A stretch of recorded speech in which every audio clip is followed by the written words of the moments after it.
The time has finally come for me to talk about the most iconic fighting utility knife ever created. We are looking at the K-Bar, or the Marine Combat Knife. There are many styles of this knife. Many different brands create different styles of these, including Ontario. Right here, we see a very, very similar design. But we are looking at the classic, the iconic K-Bar Marine Combat Knife made by K-Bar in Olean, New York, United States of America. So there is so much that could be said about this knife, and as I do my review, we're going to talk about what I like, what I dislike, and something unique, and we're going to clear up some misconceptions about this blade specifically. First, let's talk some basic specs.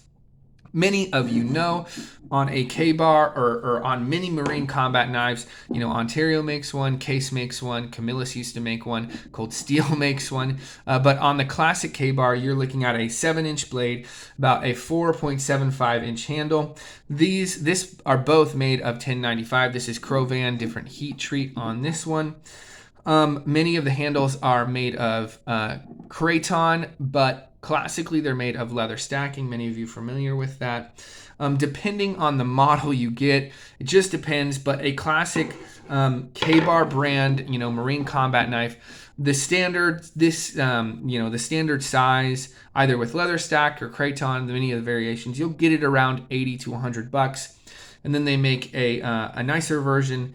In my opinion, a nicer version has a D2 blade, no top guard, and those go for like $120. It just depends on the K-Bar. You have a lot to decide if you're going to pick up one of these things. Let's talk about the K-Bar. Now, as you can see, this is pristine. It's brand new, essentially, out of the box. And you might be saying, why are you reviewing a knife you haven't used? Well, listen, I have used many different styles of K-Bars. I've owned many different styles of K-Bars. This is just the certain K-Bar brand I own at the moment. And I have a lot of use on this Ontario. I know how the design works. I know how this model performs. And so that's the experience I'm going to be basing this review off of. So, what do I like about the K-Bar? Well, I love that this is just a classic American blade. This is like Americana right here. Now, this is a modernized version with the Kraton handle, but those leather stacked versions, especially, with the leather sheaths, this one comes with a polymer sheath. Very nice sheath, by the way. It's just a classic American blade, and I think that's so fun. I think that's so cool. I generally tend to like more modernized versions so that I can actually use these blades. They're more useful when they have the kind of updated materials. But the fact that this is made by K-Bar here in the United States, they've been doing this for years and years and years. K-Bars were carried in World War II. They were carried in the Vietnam War. They've been carried in just about every conflict. I think it's so cool that this is just a classic Americana blade, and I love that. Another thing I love is this blade style. This is a classic Bowie blade, and there's a beautiful amount of belly, a nice amount of straight. Yes, this is partially serrated. The reason I got this is I got this for an insane deal. That's why. So I generally prefer straight edge, but I actually like those serrations. But I think this is a beautiful Bowie blade. Let's look at some other Bowie blades in comparison. So there's the Cold Steel SRK, just not as nearly as much belly on that, right? You see that? So not nearly as much belly. There's just a lot of belly right there. I think that is a gorgeous clip point blade. And let's look at it in comparison to a knife that maybe would have competed for space on a web belt or tactical gear in World War II or in the Vietnam War. I know a lot of people carried Buck 119. So very similar style blade, a little shorter right there. But you see that belly. She's beautiful blades, right? Beautiful clip point Bowie style blades. Along with that, let's clear up some misconceptions about this knife and about this blade style. A lot of people have said that this is meant for sticking bad guys. This is meant as a tactical blade. Yes, it is. Other people have said, no, this is also meant as a hunting blade, as a utility blade. Yes, it is. The K-Bar was developed off of a hunting design. If you don't believe me, look up K-Bar has a YouTube channel, and they have a short documentary on it. It's really interesting, and it kind of came from a hunting design. You can see this is clearly a hunting knife, right? It has a very similar blade style. So this is a fighting utility knife. It's not just a fighting knife. It's not just a utility knife. It is one of those knives, like many of the knives we own, that are meant to do both. It's meant to be able to, defend your life, God forbid, if it came to that. But it's also meant to do what you need it to, utility-wise, whether it be opening containers, skinning game, whatever you need it to do. So it is meant to do both. And I really want to clear that up, because this is not just a fighting knife. This isn't one of those Gerber Mark series daggers. Those are meant as fighting knives. This is a fighting utility knife. It is meant to do both. And that blade lends itself beautifully to that. So what else do I like? Well, I love the Ka-Bar handle. I like the leather stack that they make, but this is so comfortable, guys. I mean, it really competes for that comfortability that this Cold Steel SRK has. I still say that this handle is more comfortable, and even more so, the handle on those Cold Steel Master Tantos are even more comfortable. But this is very, very comfortable. Really like this handle. And if you like the classic style, grab you a leather stacked one. Those are very, very cool as well. Along with the handle, I like this butt cap. Very useful for, hammering. A lot of people pound steaks with that. I think that having this butt cap on the end is very nice, and it kind of puts it ahead of knives reproductions of the Ka-Bar, like the Ontario SP1. I know Ontario makes a Marine combat style that does have a butt cap, but specifically this style, you can't hammer with that. Same thing with like the SRK, can't hammer with that. And also the Buck 119, you probably could, right, with that, but no one wants to scratch up that polished aluminum, but you probably could if you had to. So I like that butt cap design. I think that's very useful. Yeah, I like that a lot. Okay, what else do I like? I actually like this 1095. Now this 1095 is a little bit different than your standard 1095, which I probably would have put in what I don't mind. This 1095 is called Krovan. And Ka-Bar is well known for tempering their 1095 very well. And from what I've seen, there is a YouTube reviewer, Cedric Aneda, Pete, and he does edge retention tests. And from what he's seen, the Krovan actually has increased edge retention. So I think that's cool. And I think that puts it into something that I like for the price point. You're getting this for, $75 or so. And I think that's solid. Another thing I love about this is Ka-Bar, the company itself, has a wide variety of blades. Check them out if you haven't looked into Ka-Bar knives. You probably have, but if you haven't, they have a really, really wide variety of blades.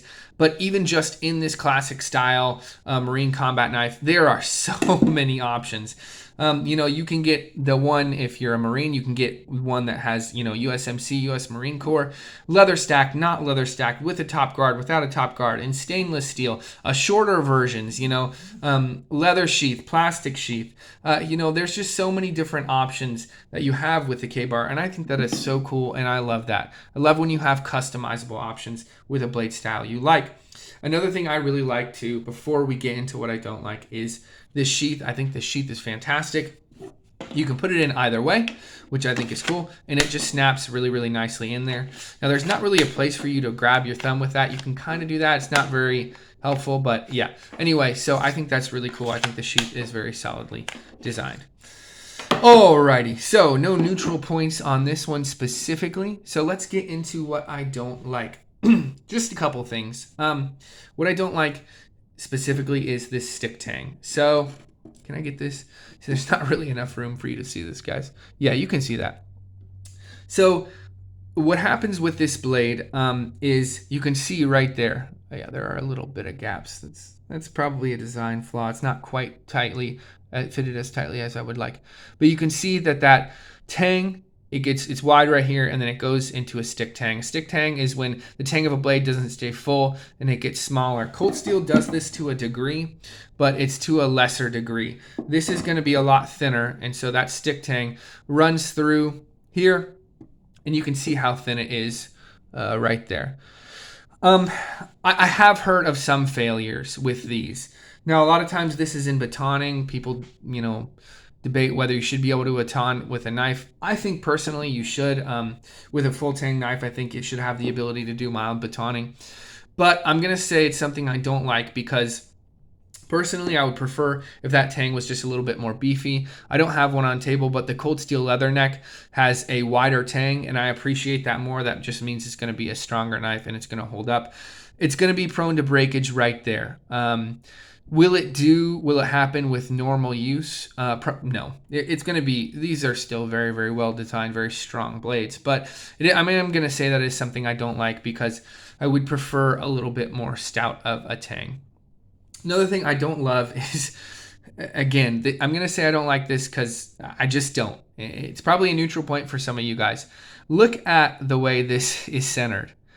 No, that's not a design flaw with this specific one. That is how all K-bars are. The blade is offset from the handle just by a couple of millimeters. Does it matter? No, actually, that's probably, I think from what I've heard, that's an intentional design choice so that the blade is closer to whatever you're cutting. I don't like it. I think it looks bad. And for me, that's something I don't like. I wish it was just centered on the blade. I would prefer that. So, yeah. All right. So another thing I don't like, and I know you guys are going to say, well, that's something that's just part of the design. I know. I'm going to still say I don't like it. I don't like having a top guard on a blade this small. I get it on a bigger blade, especially if it's like a huge Bowie knife. But on a blade this small, a bottom guard and a grippy handle is going to be plenty from your hand going forward in a stab. It just is. It's going to be plenty, especially with a grippy handle like this. In that top guard, it's going to be plenty. You don't really need that top guard. I'm kind of tempted to cut that off, but with a sheath like this, it's going to be something that's holding the knife in as well. So it's not going to hold it in as well with this sheath. So I might keep that off there actually. Anyway, I'm going to say it's something I don't like, even though I do know it's just, kind of part of the design of the knife. So what's unique? Well, we kind of talked about it earlier. This knife, specifically a K-Bar branded marine fighting knife, is a part of Americana. It's a part of culture. It's a part of history, guys. It stormed the beaches of Normandy. It killed Nazis. It's done so many things. And I think it's so cool that this brand, this company is still around, making the classic ones with the leather stacked handles, but also making modernized versions that are still plenty utilitarian, plenty useful. They're going to be great performers, any style really that you get of these knives. So I think that is so cool and so unique. All right, guys. Thanks so much for watching. I hope you appreciated this video. I'm not sure if I added anything new to the K-Bar discussion, but let me know your experience with the K-Bar. I mean, I'd love to hear some awesome stories there in the comments. Just maybe some people who carried them in service or have just used them throughout their lives and what their K-Bars have done for them. Guys, thanks so much for watching. Remember to like and subscribe, and we will see you in the next video. Peace.